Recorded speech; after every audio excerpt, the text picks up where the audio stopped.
Hey guys, so today's video is a bit more serious than normal. I just got some stuff that I wanted to talk about on here today. I thought I would wear a nice colorful cupcake shirt just to lighten the mood a little bit, because today I'm going to be talking about my childhood wounds and kind of like how I grew up and how it's affected me today and things like that. So let's get into it. This, just like a disclaimer, I guess, if you are a person in my life and you think that just because I'm being so open about this one topic, and I'm open a lot of the time, that I would share like personal business between us or things like that, it's not like that. I'm not out here to like expose anyone or you know, because everyone's on their own journey, everyone's on their own timeline and path and everything like that, and you know, whenever things don't work out, it's not it's okay, but there's certain things that you really shouldn't take lightly, and some of that is your childhood wounds. And the thing about childhood wounds is you don't really realize that they're happening to you or that you're even being hurt until after the fact. Like later on in life, then you'll start to see like the impacts, and you'll see how you are in relationships. And I always thought growing up, I wasn't like super aware of what was going on within my family dynamic. I know that my parents weren't the type that were all like lovey up on each other, or I don't know, like they went on dates like occasionally, maybe like once a year on their anniversary or something like that, but other than that, they never like spent time together and like, you know, really nurturing their relationship. So just growing up, I saw that as my like normal, that type of connection, that type of family dynamic. I thought that that was what like marriage looked like you get older, you're not as close as you used to be, like in the sense of wanting to spend time together.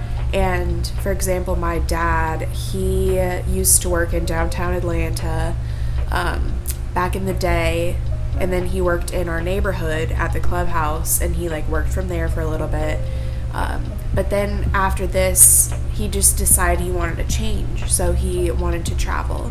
And this was years ago. Like I honestly can't remember a time when he primarily did go to the office. Like I was literally a little girl, like drawing pictures for my dad and, you know, playing around with his like highlighters and pens and like sticky notes and the whiteout tape and like the draft stamps and things like that. Like I would mess around with that in his office and like draw him a picture for his door or whatever it was.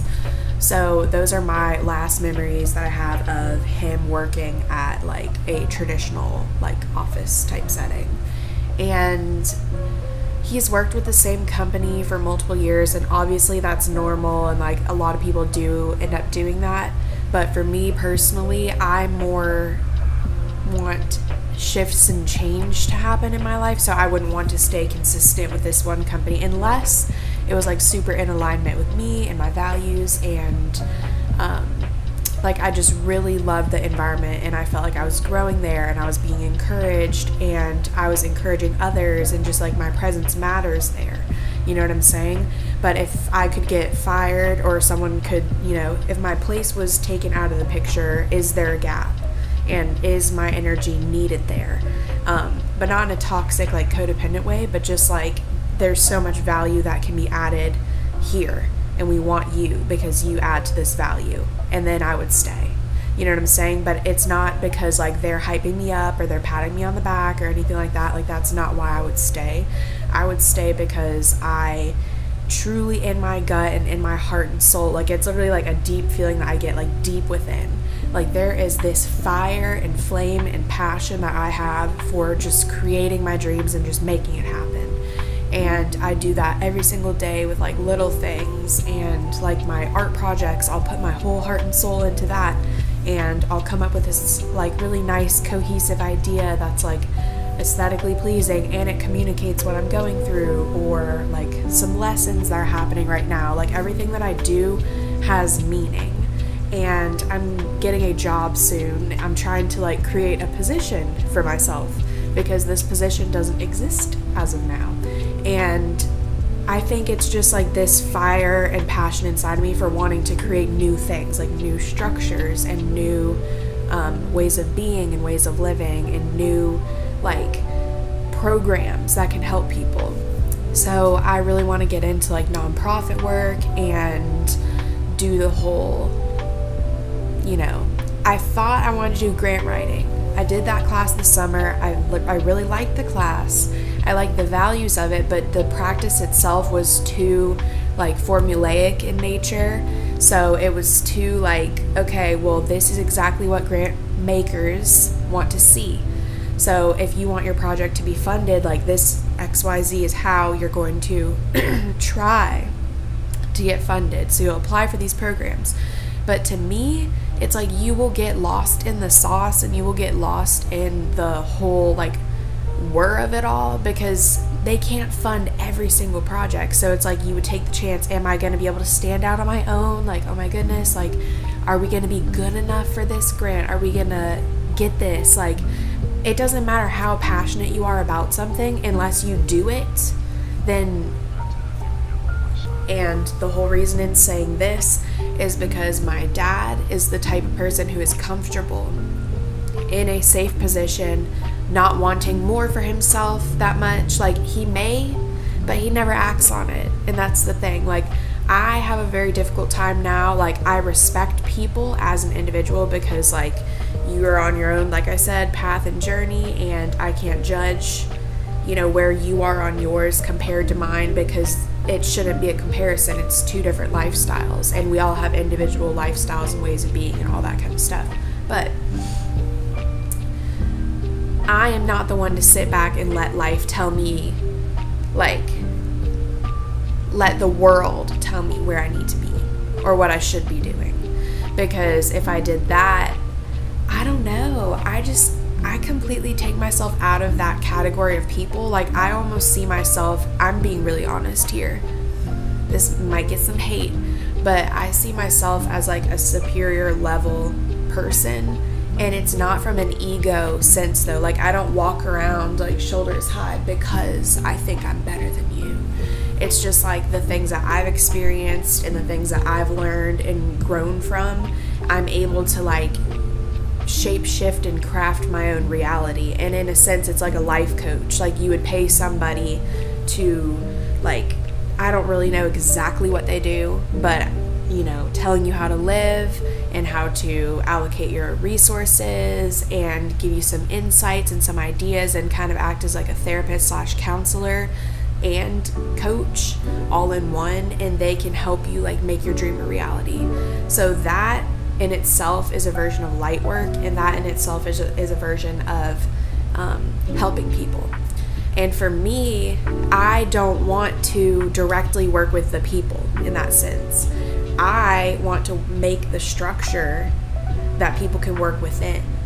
And I can come up with an idea and make this dream a reality in my head. Like, I see it. So one day I'm going to create a healing center, and it's going to be over a lake, and then there will be mountains in the back, and then there will be some tall, skinny little trees, you know, this kind. And like, I see it, and I see like this all glass building, and it's going to be a very welcoming type of place. Like, the energy is just going to be so good, and there's going to be like healing gardens and meditation areas and like sound healing, crystal healing, Reiki, yoga, and just all different kinds of stuff. And also like a bookstore where people can sell their own books and like self-publish things, like just helping people have a place to like show their voice and have a platform to like get their dreams out and start making them happen. Because for me, this ties into the job that I'm trying to get right now. It's just, I'm not telling details because it's just like in the process of it. But you can manifest your own reality. You can create your own reality. So this is exactly it. This is what it is. You have your idea, you envision it, you picture it, you feel it, and then like God, the universe will place little resources here and there for you and little connections. And my connection was my friend, my best friend that works at this place. And he just really inspired me in such a big way. And his energy just like hit me quickly, and it just like stuck with me. And it's kind of like a mentor in a little bit of a sense, but not so much that I need to like check in with him every 5 seconds and like have a coach for my life. Like, he has instilled the confidence within me to be able to like want to chase my own dreams, want to be better for myself, better for others, but just like really focusing on doing me and loving me. So like, he provided me with that confidence and that little bit of a pat on the back to get me started. And these businesses that I want to create the structure and the like ability. I want to like pave the path for the people to be able to come and learn things about themselves, grow, heal, understand their journey.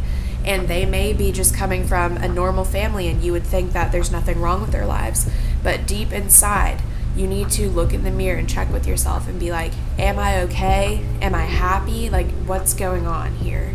And for the longest time, I didn't know how to do that. So I would continue to do the same things over and over, and I would get in an unhealthy, toxic relationship, stayed, didn't leave. And then I got into another one, and then I was codependent and needed the other person's energy. And I was like trying to run from myself, in a sense, is what I'm learning. I didn't want to look in the mirror, and I didn't want to be like, okay, I'm not really happy with what's in the mirror, but here's what we're going to do to fix it. I wasn't ready for that yet. So that's why life will knock you around, punch you, hit you on your ass, and be like, girl or guy, you are digging yourself a hole, a ditch, a grave, and it is not going in a good direction. I cannot, like, we can't keep doing this. You know what I mean? Like, the universe will only let you have free will to choose to fuck up your life so much. And then the universe will take it back into their hands, and they'll kind of reserve it and keep it. So what I like to think of that as, I just thought of this example. Like, if you're in a mental hospital and they're keeping you for your best, out of your best interest and for your safety, because you could be a harm to yourself or others. And they're going to like kind of keep you in this safe haven sanctuary. It's not a healthy environment necessarily. Like, I can't speak on this because I've not been through this.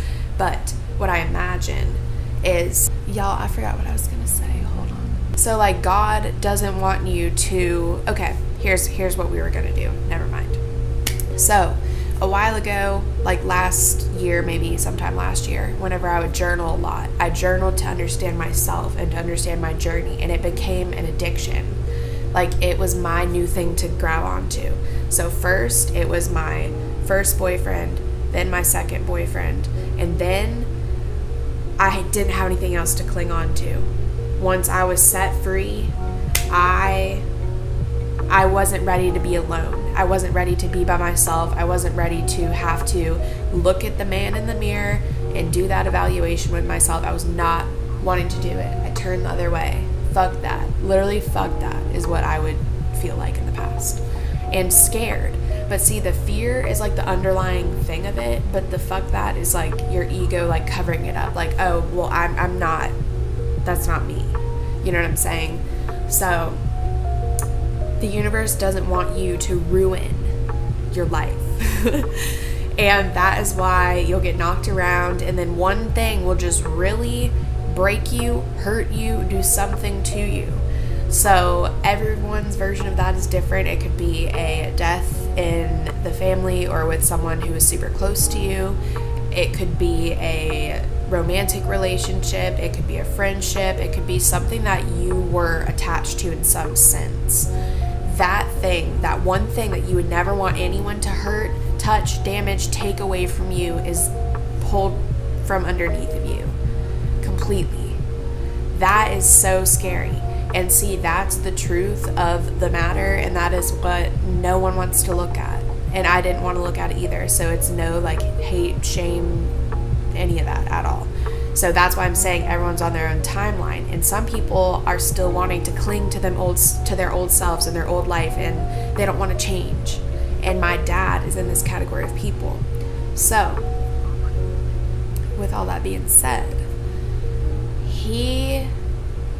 it's like you just need to cut people off sometimes, and it's really hard whenever it's someone that you know, like, should be prevalent in your life. If they're alive, if they're well, if they're in the right mental place, they should be there. But if they're not, you can't let that drag you down, and you can't let that take away your dreams, and you can't let that slow down your roll so much so that you are in a ditch with this person. So that's what this toxic energy can do to you. And you may not know it's toxic, or you may know it's toxic and you're just not ready to let go yet. But once you let go, then your energy is so much clearer and beautiful and peaceful, and you just feel like light as a feather. And there will still be things that get you down and that pick at you and that just like set you off in a certain way, but it's not, you don't let it get to you as much as you used to. So it's kind of just like brush off the shoulder. I'm okay. Like this dark energy right here that my dad is bringing into my life, it does not have to ruin whatever I have going for myself. But there has to be a set boundary there. You have to set a line. And see, now I'm reflecting on this right now. This process with my dad, I never thought I was going to have to do it with my dad. I always dealt with this in relationships, and I never drew that line for myself. I never had boundaries. I never had, like, set things about myself that I knew that I was not willing to compromise. Like, I didn't really have a checklist of like what I want in a guy. I just kind of, I don't know, that's a whole different story. But now I just like, I see life in a completely different light, and I am actually okay and happy single, which I never thought that I was going to be okay just single. And I never thought that I could be happy without a boyfriend, because I thought my whole life I just want a serious, committed boyfriend who wants me and wants to build a life with me and stay with me. But see, at that time, I wasn't even thinking like build a life with me. Now I see it as build a life. Now I see it as an intentional choice, like a relationship and deciding to commit to someone. It is a very serious thing. And same thing with sex for me. It is such a serious thing. And it's not something to be taken lightly or just like throw around for me personally. And it's because I have all these boundaries for myself now, and I have all these standards and things like that. But for the other person, it's like, it's have no fear, it's okay. I'm not like gonna sit here and have a checklist and be like grading you and whatever. It's me creating this idea in my head of like what my ideal relationship is, and then I put my hands off of it completely because I want the universe and God to like craft that for me behind the scenes, and I don't need to touch it or look at it every single second while it's developing, because there's no need to micromanage like the big picture, because it is what it is, good or bad, however you want to look at that. But I think it's good, like that there's this ideal, solid, divine plan in life for me. And if I get in the way too much, like if I try to control it and I try to butt in front of it and I'm like, no, like I know it's best for me. Like, no, you don't, universe, you don't know it's best for me. You can't doubt that. You can't try to say, well, I think it's this. And then you go after that, and then, I don't know, it's just more unhealthy if you try to like micromanage and control everything and know every single detail. And I was like that in the past. Like, I thought I had to have everything figured out. I thought I had to have like really good grades, and I thought I had to be just this like superior, I don't even know. Like, it's just, whenever you don't know yourself, you think like what would an ideal person do? So if you didn't have that in front of you growing up, like with my family and many of other families, but for all different reasons, if you weren't given a certain thing and you weren't given love or nurturing, then you're going to need to figure out a way to self-soothe. So the brain won't let you like continue your life like not having something to like rely on and like feel safe with and like, feel inspired by, and like just, I didn't have a connection like that. And I feel like a big part of it I'm learning is the fact that my dad wasn't in my life.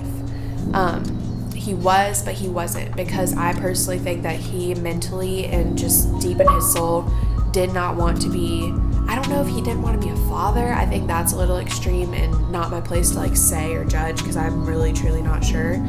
But just like he didn't want to be an intimate part of it. So he is here on earth, but he's removing his role. And he's doing what he personally thinks that he needs to do to be a good dad. So like texting me every couple of weeks asking, how is school? And just like, you know, that may be more than some people get, and everyone's journey is different, so it's kind of like a touchier topic in that sense. I don't want to be like insensitive, but if you hurt and you feel like something is missing, then something is missing.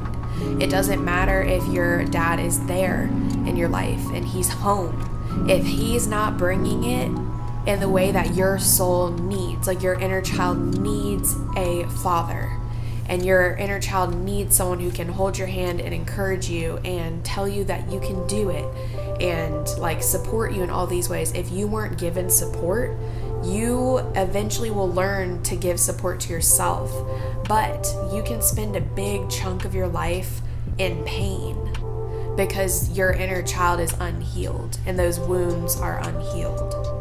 And you most likely haven't even thought of this or processed it in that way. But, you know, because you think like, oh, I have a dad, so that means I have a dad. But it's not like that. Your dad can be there, but he could still be a ghost, if that makes sense. Or if he's gone, like you may be better off, even if he is still here on earth. And some people value family in more ways. I personally don't value family as like my number one ride or die priority, which sounds selfish. I understand. It sounds egotistical. It sounds just not good, right? But I have to put me first and then include my family that deserves to be there in the picture. So if they're not bringing their A game, meaning they're not chasing their dreams, it's okay if you don't know exactly what the dream is, but just doing things every single day to better yourself or feel good or whatever. So you just need to take care of you.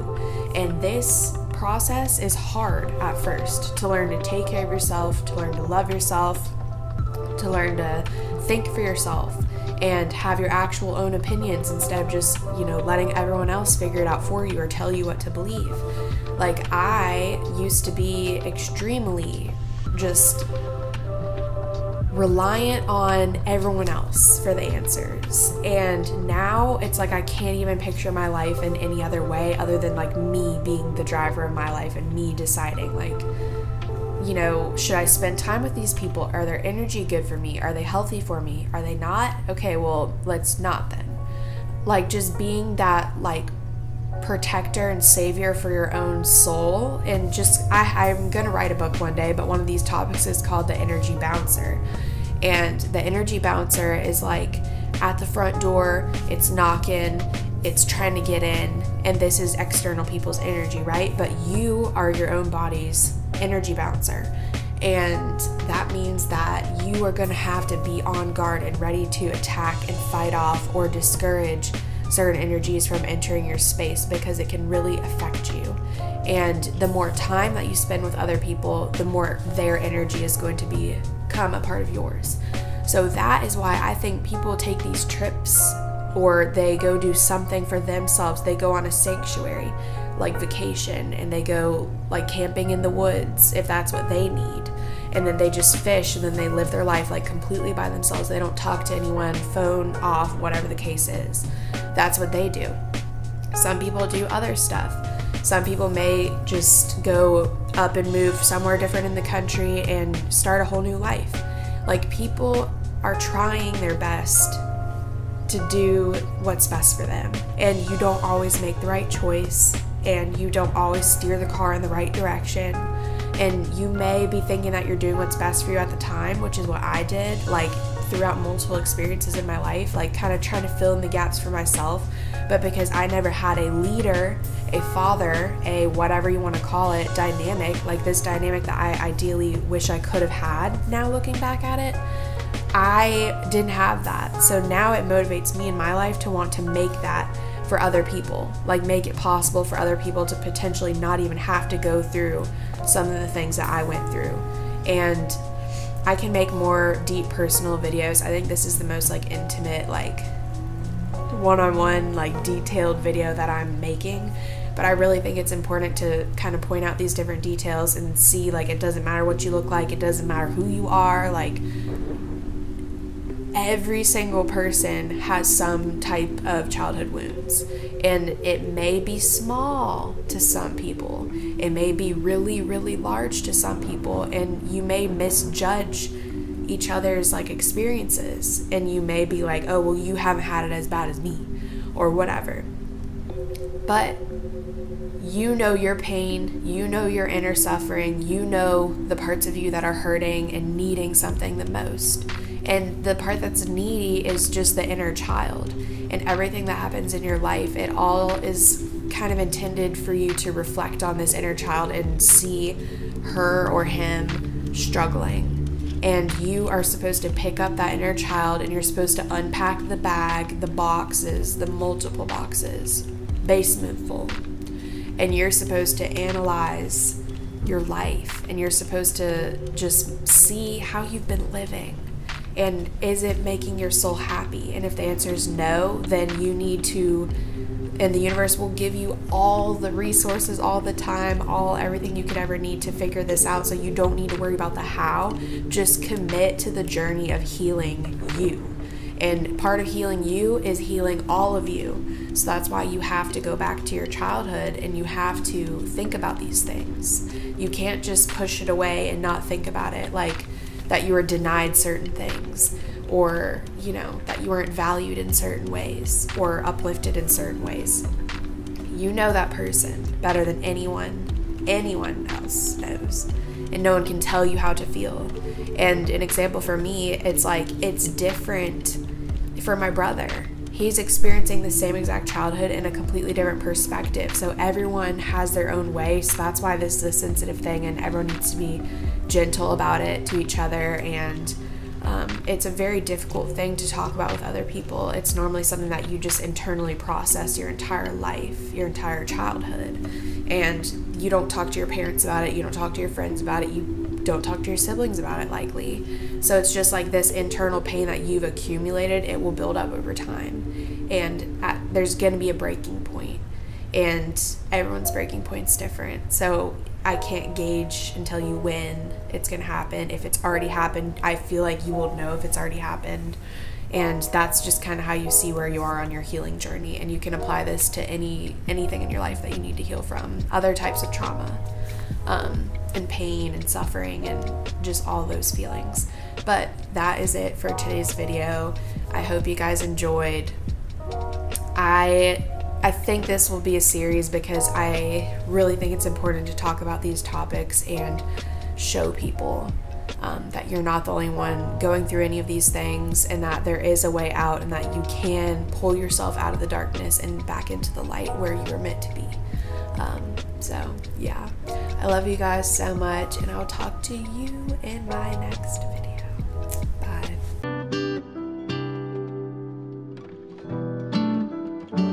Can I give you more? Can I give you more, child? Can I give you more? I will give you everything, my child. Just waiting for the timing. Oh, now